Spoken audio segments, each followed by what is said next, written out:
Welcome you all in सक्षम academy. मैं अनुपमा शर्मा आज फिर अपने टॉपिक के साथ आपके सामने। जैसे कि पता है हम पढ़ रहे थे बायोलॉजी का चैप्टर फर्स्ट लाइफ प्रोसेस, जिसमें कि पहला सब यूनिट न्यूट्रिशन हमने पढ़ लिया है। सेकंड सब यूनिट जो था रेस्पिरेशन, जिसके बारे में हम पढ़ रहे थे, जिसमें हमने देखा था रेस्पिरेशन इन प्लांट। तो आज का हमारा टॉपिक है रेस्पिरेशन इन एनिमल। तो हम स्टार्ट करते हैं। Respiration in animal.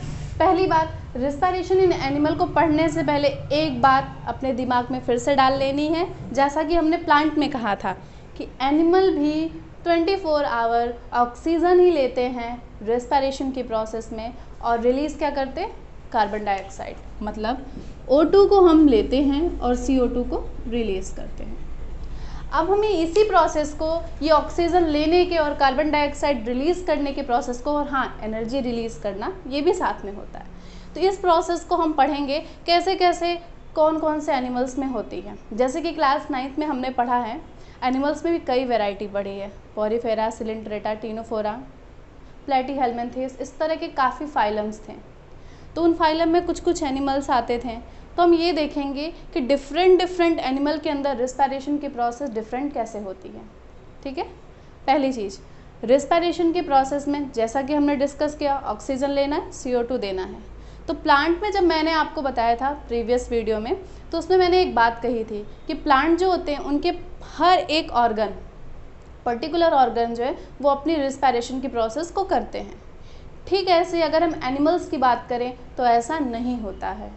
एनिमल की बॉडी में हर एक ऑर्गन पर्टिकुलर अपने रेस्पिरेशन की प्रोसेस को नहीं करते हैं, जबकि एक पर्टिकुलर ऑर्गन फिक्स होता है रेस्पिरेशन की प्रोसेस को करने के लिए। ठीक है। जैसे अगर हम बात करें अमीबा के बारे में, सबसे छोटा यूनिसेलुलर एनिमल की बात करें, वो यूनिसेलुलर है, एक सिंगल सेल से मिलके बना है, सेल मेम्ब्रेन है, न्यूक्लियस है। प्रीवियस में आपने पढ़ लिया है। तो क्या होगा, वो भी O2 को लेगा, CO2 को देगा, कोई एक पर्टिकुलर ऑर्गन के ही बेसिस पे। उसके ऑर्गन की बात करें तो उसकी बॉडी सिंगल है, वो डिफ्यूज़न से करती है। यानी रेस्पिरेशन किसी भी एनिमल के अंदर हो, ये जो एक प्रोसेस है ये ज़रूर होती है, दैट इज़ अ डिफ्यूज़न, जो हमने प्लांट में पढ़ा था। डिफ्यूज़न मतलब क्या होता है? मॉलिक्यूल्स का movement, that may be a solid, liquid और गैस, हायर कंसंट्रेशन रीजन से लोअर कंसंट्रेशन की तरफ। यानी ये प्रोसेस सबके अंदर होगी, हर एनिमल के अंदर होगी। ठीक है। तो पहली बात हमने जाना, रेस्पिरेशन इन एनिमल की अगर हम बात करें, किसी भी जानवर के अंदर हो रहा है तो किस प्रोसेस से होगा? डिफ्यूज़न से ही होगा। दूसरी बात, एक रेस्पिरेटरी ऑर्गन सबके अंदर फिक्स है। ठीक है। ऑर्गन पे ये डिवाइड नहीं करता है। जैसे जैसे एनिमल की कैटेगरी में हम अंदर जाएंगे, उनकी बॉडी सिंपल से कॉम्प्लेक्स होती जाएगी। ठीक है। तो ऑर्गन भी चेंज होते जाएंगे और डेवलप होते जाएंगे। ठीक। अगर हम सबसे पहले बात करें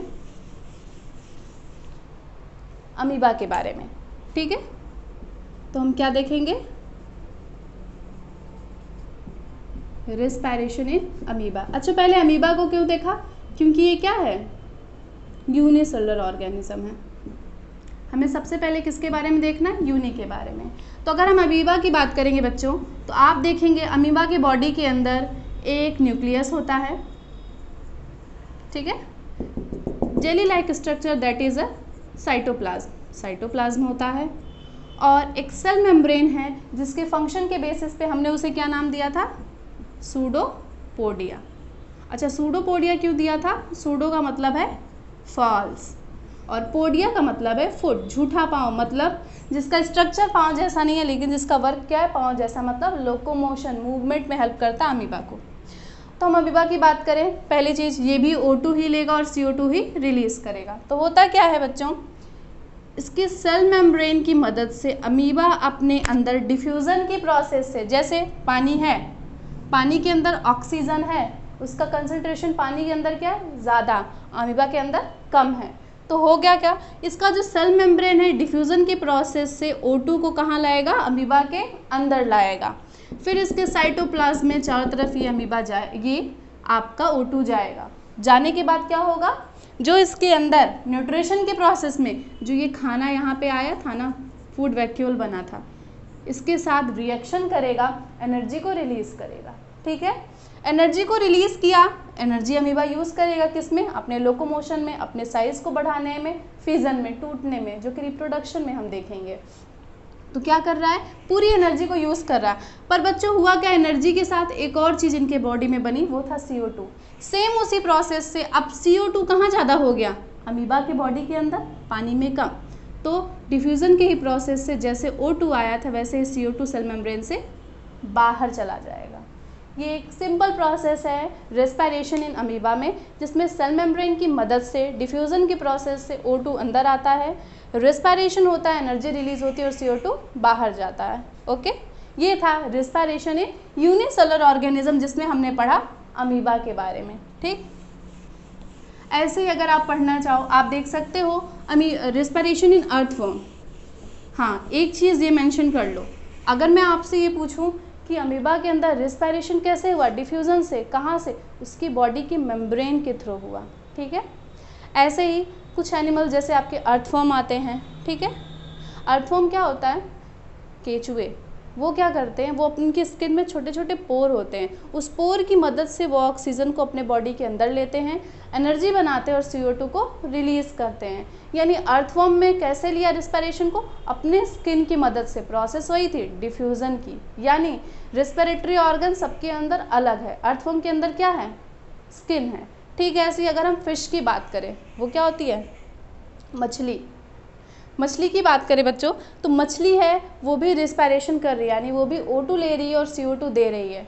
वो किसकी मदद से करती है, उनके बॉडी में एक ऑर्गन होता है जिसे हम कहते हैं गिल्स। गिल्स की मदद से वो O2 को लेती हैं, अपने फूड के पास ले जाती हैं, रेस्पिरेशन की प्रोसेस होती है, कंबक्शन होता है फूड का, एनर्जी बनती है, CO2 रिलीज़ होता है, फिर वापस उसी गिल्स की मदद से वो CO2 को बॉडी से बाहर करती हैं। ठीक है, ह्यूमन बींग्स की बात करें तो हमारे अंदर एक स्पेशल ऑर्गन होता है रेस्पिरेशन का, जैसे फिश के अंदर था गिल्स, हमारे अंदर होता है लंग्स। क्या होता है, लंग्स। ये क्या करता है, सेम वही, जो एयर के अंदर ऑक्सीजन है उसे लेके आया, ब्लड में दिया। ठीक है, ब्लड के अंदर क्या था, सेल में ले गया, सेल के अंदर हमने पढ़ा है एरोबिक रेस्पिरेशन, जहाँ पे एनर्जी क्या रिलीज़ हुई, ATP। ये 38 ATP एनर्जी रिलीज़ हुई, इसके साथ क्या रिलीज़ हुआ, कार्बन डाइऑक्साइड। फिर जैसे लंग्स के अंदर से O2 गया वैसे CO2 बाहर आ जाता है। ठीक है, यानी हमने देखा रेस्पिरेशन इन एनिमल, अमीबा के अंदर स्किन यानी उसके cell membrane that is a pseudopodia, उसकी मदद से हुआ। हमने फिश के अंदर देखा गिल्स की मदद से होता है, जो आपके अर्थवर्म वगैरह उनके स्किन की मदद से होता है, ह्यूमन बींग्स में आपके लंग्स की मदद से होता है, यानी सबके अंदर एक स्पेशल ऑर्गन होता है। ऐसे ही कुछ आपके ग्रास हॉपर्स के बारे में आपने पढ़ा होगा। ग्रास हॉपर्स जो होते हैं ना, उनकी बॉडी में छोटे छोटे पोर होते हैं, इसे हम स्पेरिकल्स कहते हैं। ये स्पेरिकल्स की मदद से रेस्पिरेशन की प्रोसेस को करते हैं। छोटे छोटे पोर होते हैं उनकी बॉडी में, जिसकी मदद से वो O2 को लेते हैं और CO2 को रिलीज़ करते हैं। ठीक है, अब हमें ये देखना है, इतना तो समझ में आ गया। अब हमें ये देखना है, अच्छा एक क्वेश्चन है, फिश जो होती है वो रेस्पिरेशन की प्रोसेस करती है, ह्यूमन बींग्स भी करते हैं, हम भी O2 ले रहे हैं, वो भी O2 ले रहे हैं, हम भी CO2 दे रहे हैं, वो भी दे रहे हैं। पर ऐसा क्या होता है कि वो जो मछली है वो जब इन्वायरमेंट में आती है तो वो मर जाती है, और इंसान अगर पानी में जाता है तो वो मर जाता है। यानी वो भी ऑक्सीजन ले रही है, हम भी ऑक्सीजन ले रहे हैं। इन्वायरमेंट में ऑक्सीजन है तभी हम जिंदा हैं, पानी में ऑक्सीजन है तभी वो जिंदा है। लेकिन वो इन्वायरमेंट के ऑक्सीजन को क्यों नहीं ले पा रही और हम पानी के ऑक्सीजन को क्यों नहीं ले पा रहे? इसका रीज़न है, हम जो ऑक्सीजन लेते हैं वो कहाँ, वो एयर में डिज़ोल्व है, वो एयर में मिक्स है, और वो जो लेते हैं वो पानी के अंदर मिक्स है। इसका मतलब क्या है, उनका जो ऑर्गन है गिल्स, वो किस लिए है, वो O2 को लेता तो है इन्वायरमेंट से यानी पानी से, पर पानी में डिज़ोल्व ऑक्सीजन को ही लेता है, वो एयर में डिज़ोल्व ऑक्सीजन को बॉडी तक नहीं ले जा पाता है। ठीक है, ऐसे ह्यूमन बींग्स की बात करें, हमारे पास जो स्पेशल ऑर्गन है सबसे ज़्यादा वेल डेवलप रेस्पिरेशन के लिए लंग्स। तो हमारे लंग्स की ये क्वालिटी है कि एयर के अंदर जो ऑक्सीजन है वो उसको तो अंदर लेते आता है, पर पानी के अंदर जो डिज़ोल्व ऑक्सीजन है वो उसको बॉडी या सीधे सीधे कह दो ब्लड तक नहीं पहुंचा पाता है। तो ये डिफरेंस था रेस्पिरेशन का गिल्स और लंग्स में। ठीक है, हमें जो डिटेल में पढ़ना है इस चैप्टर में वो रेस्पिरेशन इन ह्यूमन बींग्स है। पर उससे पहले हमें एक चीज़ को जानना है, वो है ब्रीदिंग। मैंने जब आपको ब्रीदिंग के बारे में बताया तब मैंने आपसे कहा था कि ब्रीदिंग होती कैसी है, इसको हम आगे चल के पढ़ेंगे। तो अभी आपका जो टॉपिक है वो मैकेनिज्म ऑफ ब्रीदिंग, ये ब्रीदिंग की प्रोसेस यानी ब्रीदिंग इन, इनहेल और एक्सहेल कैसे होता है, ठीक है, देखते हैं। तो पहला हम देखते हैं, ब्रीदिंग में आप ले लो, पहले देखते हैं इनहेल, या आप इसको कह सकते हो ब्रीद इन, दूसरा आपका होगा एक्सहेल। अच्छा, ब्रीदिंग क्या है आपने बताया, O2 को लेना, CO2 को देना, दैट इज अ ब्रीदिंग, ठीक है। ये एक पार्ट था रेस्पिरेशन का पूरा रेस्पिरेशन नहीं, बस उसका एक पार्ट है। तो बच्चों इनहेल में क्या हो रहा है, बॉडी के अंदर क्या जा रहा है, ऑक्सीजन जा रहा है। तो अभी आप लोग ये सोच रहे हो कि जो इन्वायरमेंट में सारी एयर है, हमारी बॉडी के अंदर सिर्फ O2 जाता है, ये गलत है। जैसे हमारे इन्वायरमेंट में नाइट्रोजन है, ऑक्सीजन है, कार्बन डाइऑक्साइड भी है और तमाम और रेस्ट गैसेस भी होंगी। तो क्या हमारी नाक के अंदर ये क्वालिटी है कि उसमें से कहेगी कोई मत आओ सिर्फ O2 आएगा, बिल्कुल नहीं है, वो सबको लाती है, क्योंकि उसके अंदर ये स्पेशल क्वालिटी नहीं है कि वहाँ से डिटरमाइन कर पाए या वो स्पेसिफिक तरीके से कहे सिर्फ O2 को आना है। जितनी इन्वायरमेंट में गैस है सारी की सारी आती हैं। ये तो लंग्स के अंदर आगे का प्रोसेस है कि कैसे सिर्फ O2 हम यूज़ करते हैं, बाकी को हम क्या करते हैं, CO2 के साथ बॉडी से बाहर कर देते हैं। यानी जब भी इनहेल होगा सारी की सारी गैसेस जो भी इन्वायरमेंट में है वो सब की सब बॉडी के अंदर आएंगी, चाहे जितनी क्वांटिटी में हो सबकी सब आएंगी, ठीक है। तो लेकिन अभी हमें क्या समझना है कि ये O2 कैसे आ रहा है, ठीक है। क्या होता है बच्चों, अगर आप ध्यान दो या एनाटॉमी के बारे में ध्यान दो, तो एक मैंने एक छोटा सा फिगर बनाया जहाँ मैं आपको बता रही हूँ ये एक विंड पाइप है जिसकी मदद से एयर या अभी आप कह दो ऑक्सीजन एंटर करती है। ये ट्रैकिया है, यहाँ से आती है, यहाँ से आती है और दोनों लंग्स में जाती है, ठीक है। ये आपका जो दोनों लंग्स हैं इसके अंदर एयर अभी इतना समझो अगर जा रही है, ठीक है तो आगे की प्रोसेस यहाँ होगी। लेकिन बच्चों ये ध्यान दो, जो हमारे पूरा का पूरा लंग्स है कुछ ऐसे एक लेयर एक बूंद का आता है जिससे ये क्या होता है, कवर होता है। इस बूंद को हम कहते हैं, अगर मैं यहाँ बनाऊं,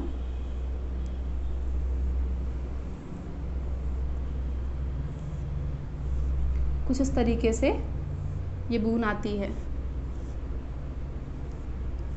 इसको हम नाम देते हैं रिब केज। क्या नाम देते हैं, रिब केज। हमारा जो ये लंग्स है ना पूरी तरीके से चारों तरफ से रिब केज के अंदर ढका हुआ है या पड़ा हुआ है, ठीक है, प्रोटेक्शन का काम करती है। तो मैं रिब केज के बारे में इसलिए बता रही क्योंकि पूरा का पूरा ब्रीदिंग का मैकेनिज्म जो है वो इस पर डिपेंड होता है। होता क्या है, जब हम इनहेल कर रहे हैं यानी जब हम सांस ले रहे हैं, ठीक है, तो जब हम इनहेल कर रहे हैं तो अंदर आ रहा है O2, ठीक है, ये हमारी नोज़ है, आप समझो यहाँ से आ रहा है O2 अंदर आया बच्चों। अब इसको कहाँ जाना है, इसको दोनों के दोनों चेस्ट में जाना है, ठीक है। तो होता क्या है, इनहेल की प्रोसेस जब होती है तो हम सांस को अंदर खींचते हैं। तो अंदर खींचने में क्या होता है, जो हमारे रिबकेज होते हैं वो ऊपर की तरफ आते हैं, ठीक है, वो बाहर निकलते हैं और ऊपर की तरफ आते हैं। जो हमारा रिबकेज है ये क्या करता है, ये बाहर निकलता आउटवर्ड आता है और ऊपर की तरफ जाता है। और हमारे लंग्स के नीचे मोस्ट इम्पॉर्टेंट ऑर्गन एक होता है डोम शेप, जिसको हम कहते हैं